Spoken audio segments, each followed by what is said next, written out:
Ok. ¿Ya estás grabando? Sí. Epa, esta no era. La gente de histología fastidiando. Ajá, repito. Las natural killer o linfocitos natural killer significan asesinos naturales. Linfocitos asesinos naturales. Ya hablo, sí, ¿verdad? Ajá. Linfocitos naturales, asesinos naturales. Entonces, los asesinos naturales, como su nombre mismo lo indica, ya lo que van a hacer es neutralizar y destruir todo germen o todo elemento extraño que entra a nuestro organismo. ¿Ok? Y los natural killers forman parte de lo que es la respuesta inmune innata, o sea, la primera línea de defensa. Lo que pasa es que los linfocitos T tienen su clasificación, por eso lo van a ver en inmunidad. Los linfocitos T se clasifican en TH, TD, TC, ¿qué digo? TC y TPM, como ATM, sí. TH, que significa helper o cooperadores, TC o citotóxicos, que pueden ser CD4 cooperadores o CD8 citotóxicos, y TM de memoria. Eso es todo un tema de inmunidad muy largo. Si nos ponemos a hablar de eso, bueno, pero natural killer significa eso. ¿Estamos claros? Ok, sí. Ok. Esto que está aquí es fíjense, la mucosa. Esto debería ser tejido digestivo. A ver. Sí, tejido digestivo. Esto que está aquí es el epitelio digestivo. ¿Ok? Por debajo del epitelio, la lámina basal. Y por debajo de la lámina basal, el tejido conectivo, ¿verdad?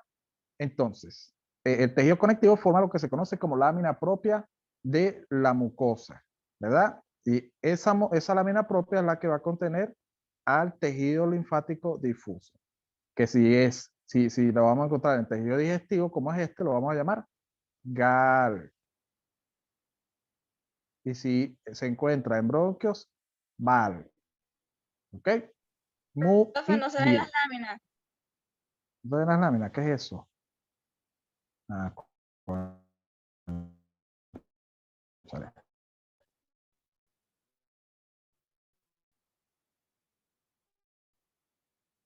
Ajá, de nuevo.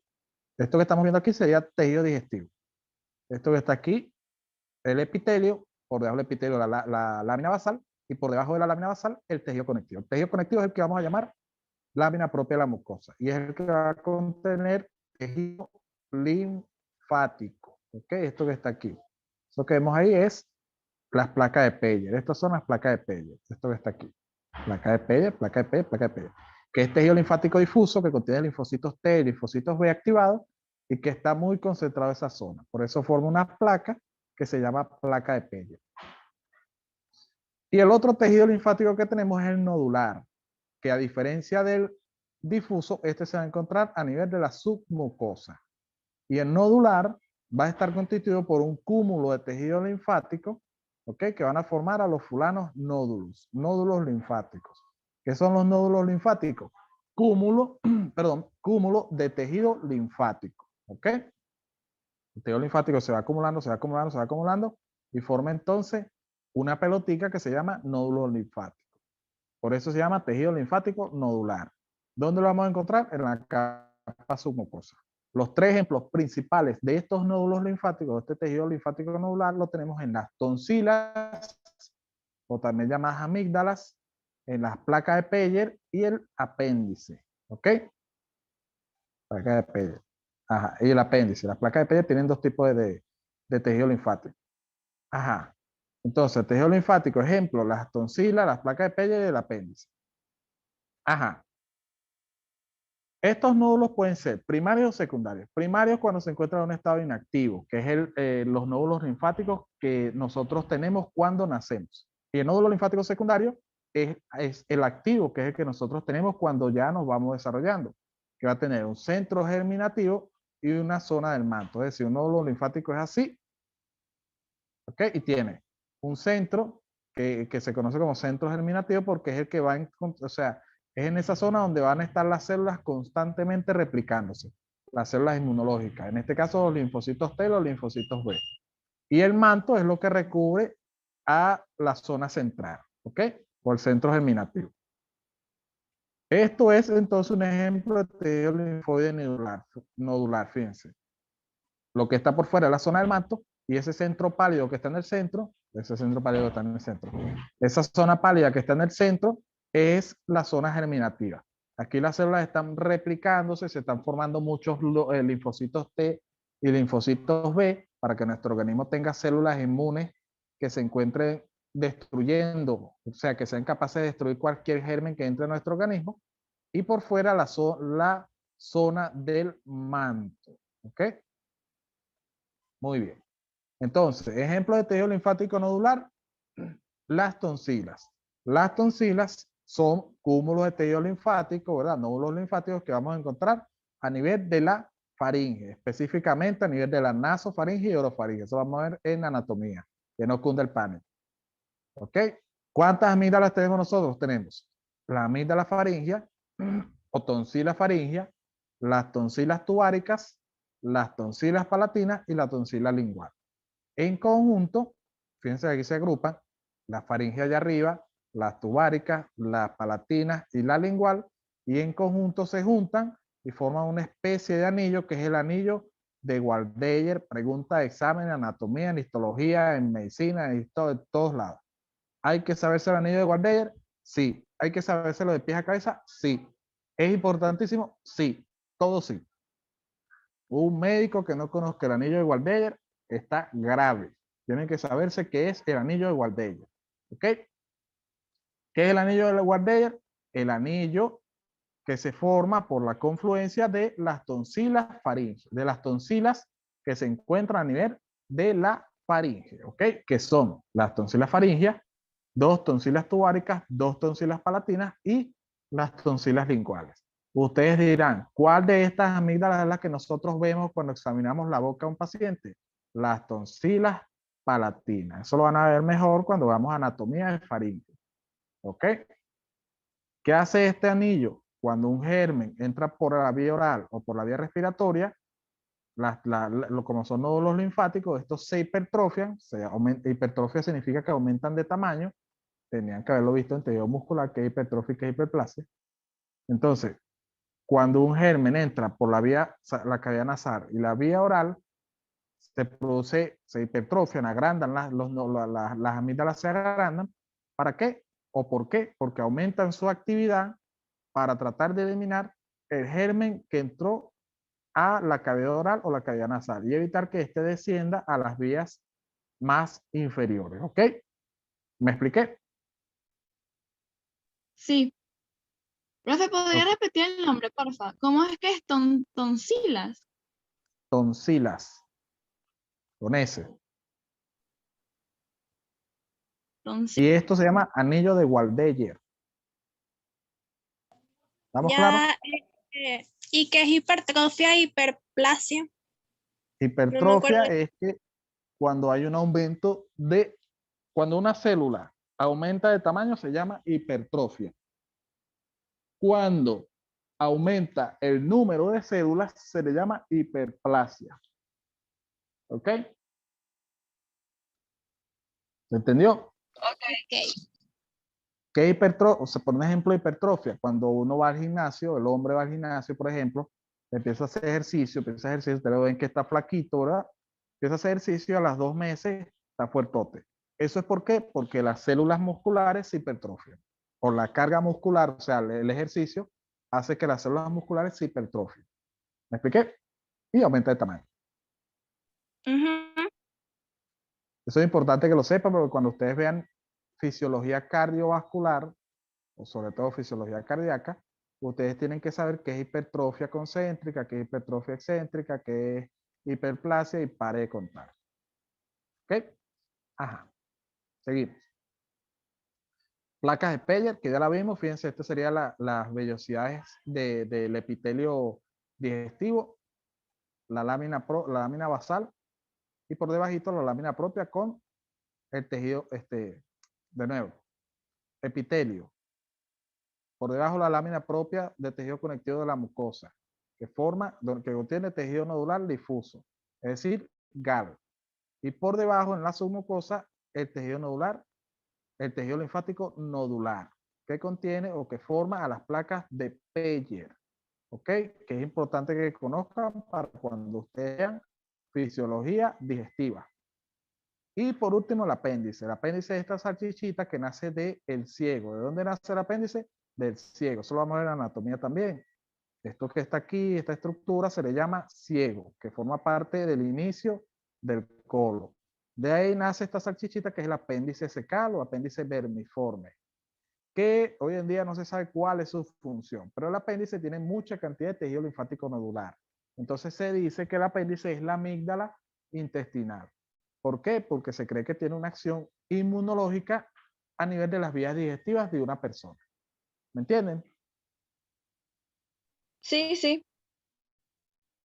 Ok, seguimos. Muy bien. Entonces, vamos a comenzar a hablar entonces de todos los órganos del sistema linfático. Tenemos ganglios linfáticos. Los ganglios linfáticos son importantísimos que ustedes los conozcan porque estos son los sitios donde se va a purificar la linfa. Un vaso linfático recoge la linfa, ¿verdad? Con gérmenes, células muertas, sustancias de desecho, para de contar, ¿verdad? A nivel del espacio intersticial, las recoge y las lleva, va ascendiendo y en su trayecto se encuentra una pelotica que es el nódulo linfático. El nódulo linfático purifica la linfa, elimina gérmenes extraños, todo eso, y la linfa, una vez purificada, vuelve a salir a través de un vaso linfático. Y esa linfa purificada regresa a la circulación, bien sea por el conducto torácico o bien sea por la gran vena linfática, que lo vimos anteriormente. Ajá. Si tenemos un vaso linfático aquí, el vaso que entra, si tenemos un ganglio linfático aquí, vamos a ver que el vaso linfático que entra, que lleva la linfa hacia el ganglio linfático, lo vamos a llamar vaso aferente o que entra. Y el vaso linfático que saca la linfa del ganglio linfático, es decir, cuando la linfa se purifica, el ganglio linfático vierte esa linfa a otro vaso linfático que sale de él. ¿Ok? Ese vaso linfático lo vamos a llamar eferente. ¿Cómo nos acordamos de esto? Recuerden siempre que eferente se relaciona con exit. Exit es la palabra salida en inglés, ¿verdad? Entonces, eferente, exit, salida.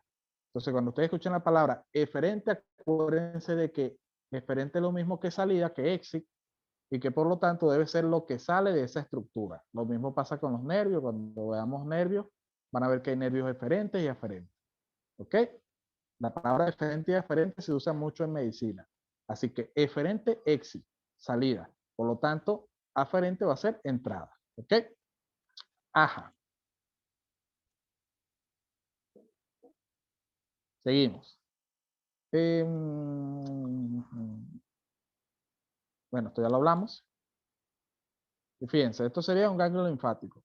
El ganglio linfático tiene dos bordes. Un borde convexo, que es este que está aquí, que va a recibir al vaso aferente, que es el que entra, que es el que le lleva la linfa.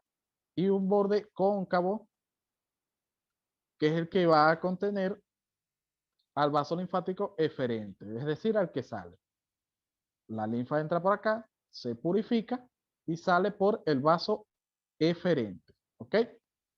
Y del borde cóncavo sale también lo que se llama hilio linfático. ¿Ok? La palabra hilio incluye, o sea, es aquella estructura que está constituida por una arteria y una vena que penetran en un órgano. Por ejemplo, el hilio pulmonar lo compone la arteria y vena pulmonar. El hilio hepático lo conforman la arteria y vena hepática. El hilio renal lo conforman la arteria y vena renal más otras estructuras. ¿Ok? Eso es lo que significa hilio. Entonces, en el caso del vaso del ganglio linfático, el ganglio linfático tiene dos bordes. El borde convexo para el vaso aferente. Y el borde cóncavo corresponde a la entrada, a la salida, perdón, del vaso deferente y a la arteria y vena linfática. La arteria, entonces, pregunta de examen. ¿Qué compone el hilio linfático? El vaso eferente, la arteria linfática y la vena linfática. Eso es lo que compone el hilio linfático. ¿Y dónde entra? En el borde cóncavo del ganglio linfático, contra la lengua. ¿Se entendió? Sí. Ajá. Seguimos entonces. El tapaboca me carga loco ya. Ajá. Ok, seguimos. Desde el punto de vista histológico, el ganglio va a tener, y la mayoría de los órganos linfáticos, va a tener de afuera hacia adentro una corteza, una paracorteza y una médula, ¿ok? En pocas palabras lo podemos dividir así. La parte más externa, la cápsula, luego viene la corteza y luego viene la médula. Ya lo vamos a ver en un dibujito. Entonces, la cápsula está constituida por tejido conectivo denso y va a presentar unas invaginaciones que va a formar los tabiques trabeculares. ¿Qué es eso? Vamos a suponer que esto es un ganglio linfático. Estamos dibujando la cápsula del ganglio linfático y tiene unas invaginaciones así.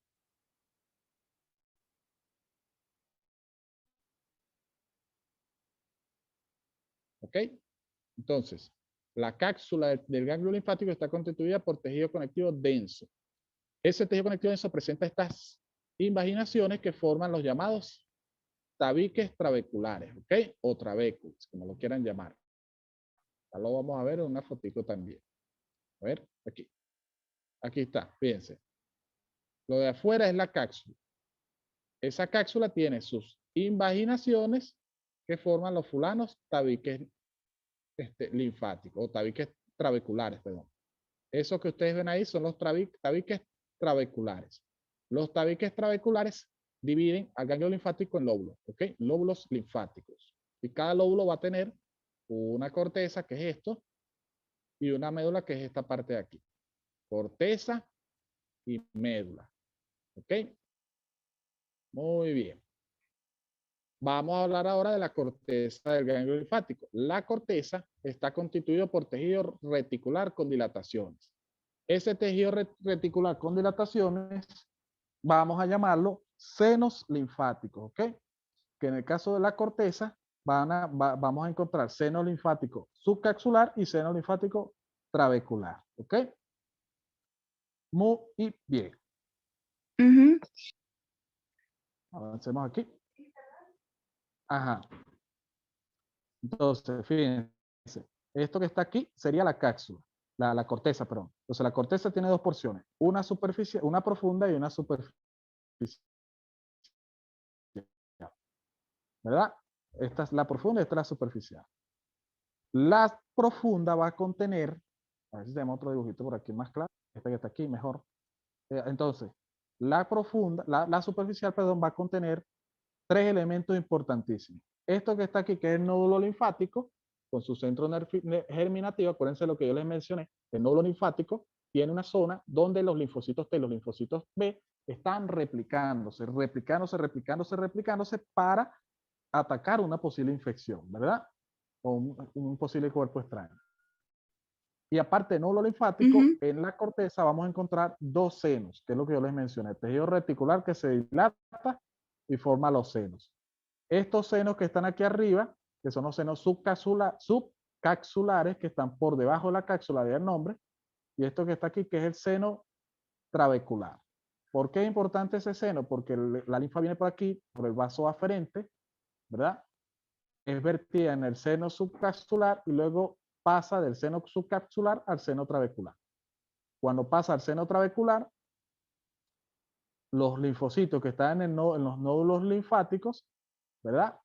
Pasan o sea, reconocen los cuerpos extraños, los elementos extraños que hay en la linfa, empiezan a destruirlos y luego la linfa pasa a la médula de forma purificada. ¿Me entendieron? Sí. Ajá. Y en cuanto a la médula, en la médula solamente vamos a encontrar cúmulo de células linfáticas llamadas cordones medulares. ¿Ok? Muy bien. Y lo más importante, bueno, lo otro importante son los senos medulares. Los senos medulares también es tejido linfático difuso que tiene una dilatación y forma los llamados senos medulares. Vamos de nuevo con la fotico. Aquí están. Entonces, fíjense bien. A nivel de la médula, es esta parte central que está aquí, vamos a encontrar un conjunto de células lineares, ¿verdad? Células lineales, así, que son los llamados cordones medulares.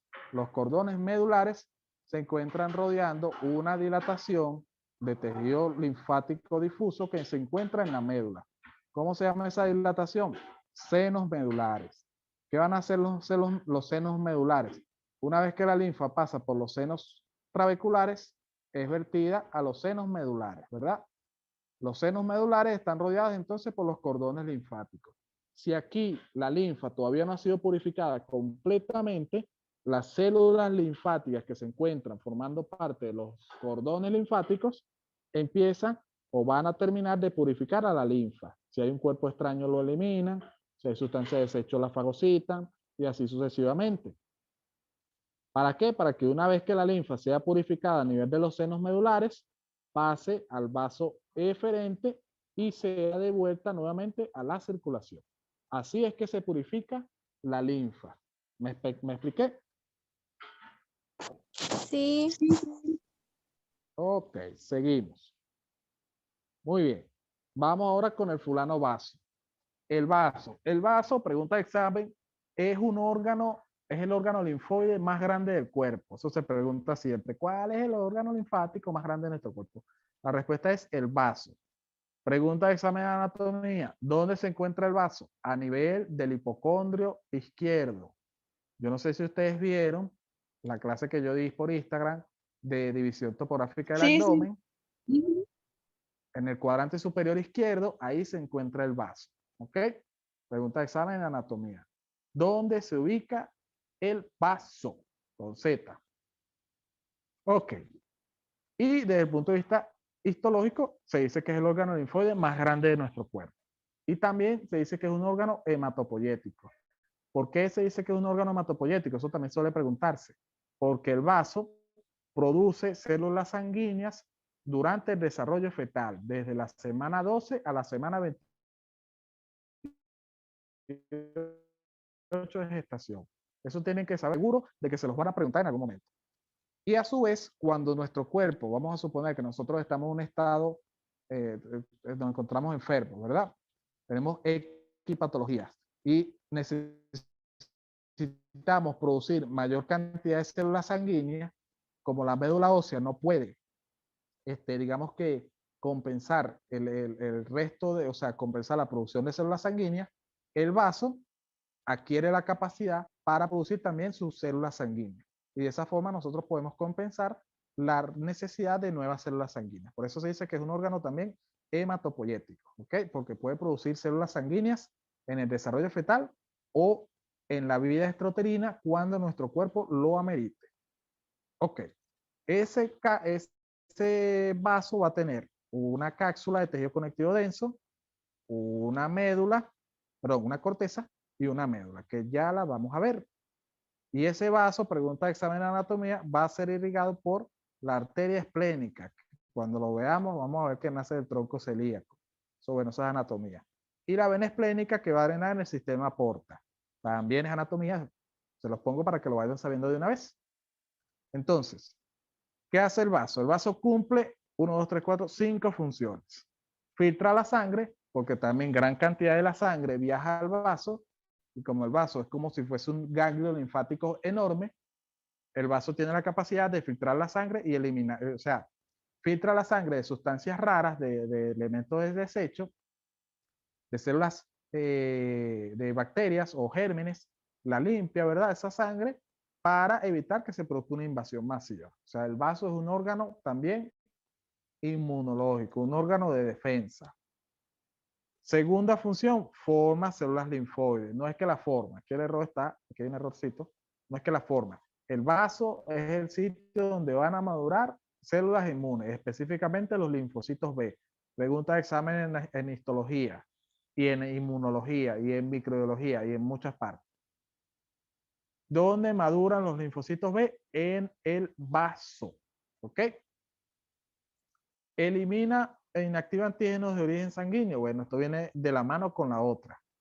Cuando nosotros tenemos una infección, nuestro cuerpo se activa, ¿verdad? Activa la respuesta inmunológica, activa la síntesis de linfocitos B, los linfocitos B producen anticuerpos y esos anticuerpos marcan a esos cuerpos extraños, esos gérmenes extraños. ¿Qué es un antígeno? Un antígeno es todo elemento extraño que entra a nuestro cuerpo. Por ejemplo, una bacteria es un antígeno, un virus es un antígeno. Una navaja, una persona se ponga a pelear y le clavan una navaja en la pierna, la navaja dentro de la pierna es un antígeno. ¿Por qué es un antígeno? Porque es un cuerpo extraño que está dentro de nuestro cuerpo. Y ese antígeno va a desencadenar la activación de una respuesta inmune. Específicamente va a generar la producción de anticuerpos. Un antígeno es toda sustancia extraña o todo elemento extraño capaz de generar la producción de anticuerpos en nuestro cuerpo. ¿Ok? ¿Se entendió? Sí. Sí. Ajá. Entonces, el órgano principal encargado de eliminar esos antígenos es el vaso. El vaso también se encarga de un proceso llamado hematocaresis. ¿Qué es la hematocaresis? La destrucción de los glóbulos rojos. ¿Cuánto tiempo dura un glóbulo rojo vivo? A ver quién me lo dice. Pregunta de examen. ¿Cuál es la vida media del glóbulo rojo? No sé.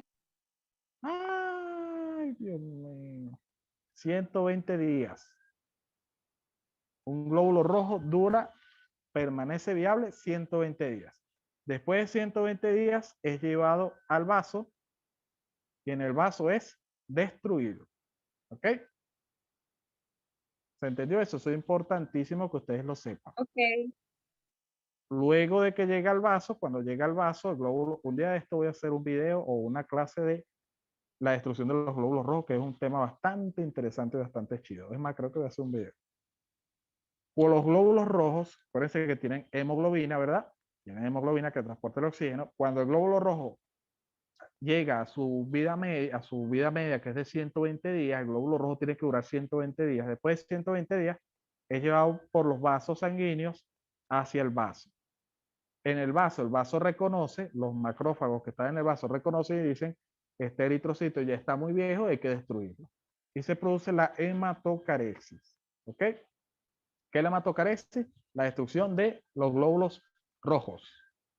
Una vez que estos glóbulos rojos se destruyen, sus componentes vuelven a reutilizarse. ¿Ok? El hierro, que forma parte de la hemoglobina, se reutiliza para producir más hemoglobina. Y la globina va a transformarse en una molécula que es importante saber, será que es la bilirrubina. ¿Ok? Que después, bueno, eso pasa por un proceso de conjugación, un montón de cosas. Pero en términos generales es eso. Por eso que los glóbulos rojos se destruyen a los 120 días y por eso que en nuestro cuerpo tenemos bilirrubina. ¿Ok? ¿Se entendió? Ok, sí. Pregunta de examen. ¿Qué le da color a la orina? ¿Qué hace que la orina sea amarilla? A ver quién me lo dice.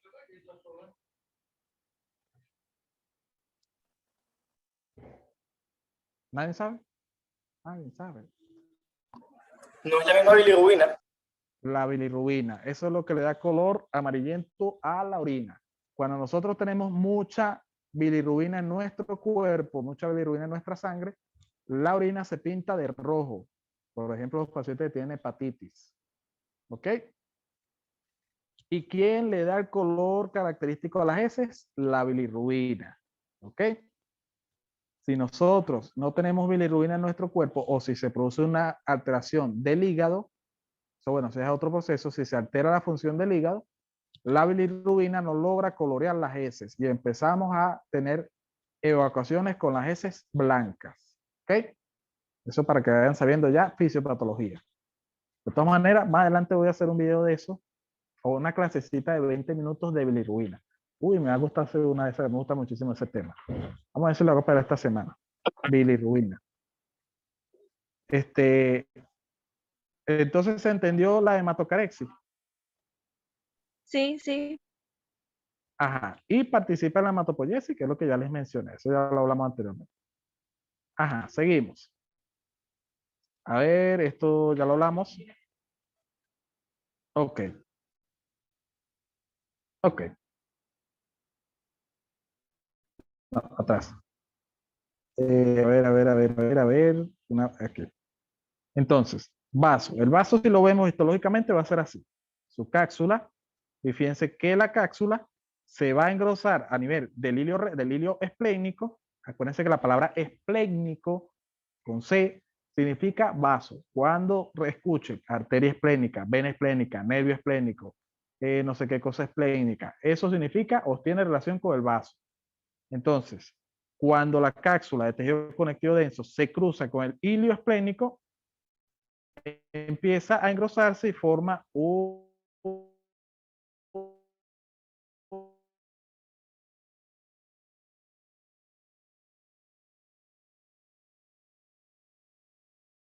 unas especies de invaginaciones o especies de tabiques que son, el vaso se divide también en nódulos esplénicos. Estos son los nódulos esplénicos. Y esos van ramificando, se van haciendo más pequeños y van dividiendo aún más al tejido del vaso, ¿verdad? Lo van a dividir en lobulillos. O sea, en grandes se divide el vaso en lóbulos, gracias a los tabiques trabeculares, y en más pequeños se van a dividir en lobulillos. ¿Ok? Muy bien. Cada lóbulo tiene su médula, perdón, eh, cada lóbulo va a tener lo que es la pulpa roja, que es esto que está aquí, y la pulpa blanca. Ya vamos a ver de qué se trata cada uno de esos. Ajá. Importante. Para atrás, para atrás, para atrás, para atrás. Cuando la arteria esplénica llega a través del hilio renal al vaso, va a dividirse, ¿verdad? Y se va a formar en arteria trabecular. Esa arteria trabecular va perforando, se va haciendo más chiquita, ¿verdad? Y cuando llega a hacerse más chiquita, su capa más superficial, acuérdense que la arteria tiene tres capas, que son la adventicia, de afuera hacia adentro, la adventicia, la muscular y el endotelio. Cuando llega al parénquima, la arteria esplénica, ¿verdad? Que ya se transforma en arteria trabecular. Cuando llega al parénquima, esta arteria adventicia es suplantada. Y en lugar de tener adventicia, va a ser rodeada de de células inmunes, específicamente de linfocitos T y linfocitos B. ¿Ok? Los linfocitos T y los linfocitos B van a rodear a la arteria trabecular y van a formar la llamada vaina linfática. ¿Ok? Vaina linfática perivascular o periarterial, como la quieran llamar. Vaina linfática perivascular o periarterial. Esa vaina linfática es lo que va a formar a los fulanos, a la fulana pulpa blanca, ¿ok? Y esa vaina linfática va a tener unas zonas donde se va a volver más pronunciada, donde se va a volver más gruesa, ¿ok? Y que va a ser perforada por una arteria. Es decir, vuelvo otra vez. Ajá. Se forma la vaina linfática, ¿verdad? Que rodea a una arteria. A la arteria, que es la arteria trabecular, que es rodeada por la vaina linfática. La vaina linfática periarterial sufre unas zonas de engrosamiento donde se vuelve más gruesa y forma nódulos esplénicos, ¿ok? Que van a ser perforadas por una arteria, que es la arteria central, ¿ok? Esos nódulos esplénicos junto con la arteria central lo vamos a llamar corpúsculos de Malpighi. En conjunto, la vaina linfática perivascular y el corpúsculo de Malpighi forman la pulpa blanca. ¿Ok? Que aquí la estamos viendo, fíjense. Esto es una arteria, esto es una arteria esplénica que se transforma en arteria trabecular. ¿Ok? Y cada arteria trabecular está rodeada por esos blancos que ustedes ven ahí, que es la vaina linfática. Vaina linfática perivascular, que está formada por puros linfocitos T y linfocitos B. ¿Ok? Ajá. Y esas vainas linfáticas tienen zonas donde se engruesan, donde se vuelven muy, muy pronunciadas, que son los ganglios linfáticos, sí, que son nódulos linfáticos. Y esos nódulos linfáticos van a estar perforados por una arteria que es la arteria central. Y en conjunto forman al corpúsculo de Malpighi. ¿Qué forma la pulpa blanca entonces? La vaina linfática periarterial y el corpúsculo de Malpighi. Ok. Lo que está por fuera de la pulpa blanca es la pulpa roja, que vamos a ver qué contiene. Y entre la pulpa blanca y la pulpa roja hay una zona que separa pulpa blanca de pulpa roja, que es la zona marginal. La zona marginal va a contener los llamados va a contener, perdón, células inmunes, ¿ok? Que van a rodear, van a acumularse en gran cantidad a nivel de los corpúsculos de Malpighi, ¿ok? Formando los llamados senos marginales. Es decir, ustedes ven esos amarillitos que están ahí, esos son los corpúsculos de Malpighi. Entonces, por fuera de esos corpúsculos de Malpighi se encuentra la zona marginal que separa lo rojito, que es la pulpa roja, de lo blanco, que es la pulpa blanca. ¿Ok? Esa zona que separa pulpa roja y pulpa blanca es la zona marginal. Ahí vamos a tener muchas células inmunes, macrófagos, células dendríticas, linfocitos T, linfocitos B, que van a hacerse más abundantes a nivel de los corpúsculos de Malpighi. Ahí los van a rodear mucho más. ¿Ok? Y van a formar los senos, senos marginales. ¿Qué es lo que ocurre?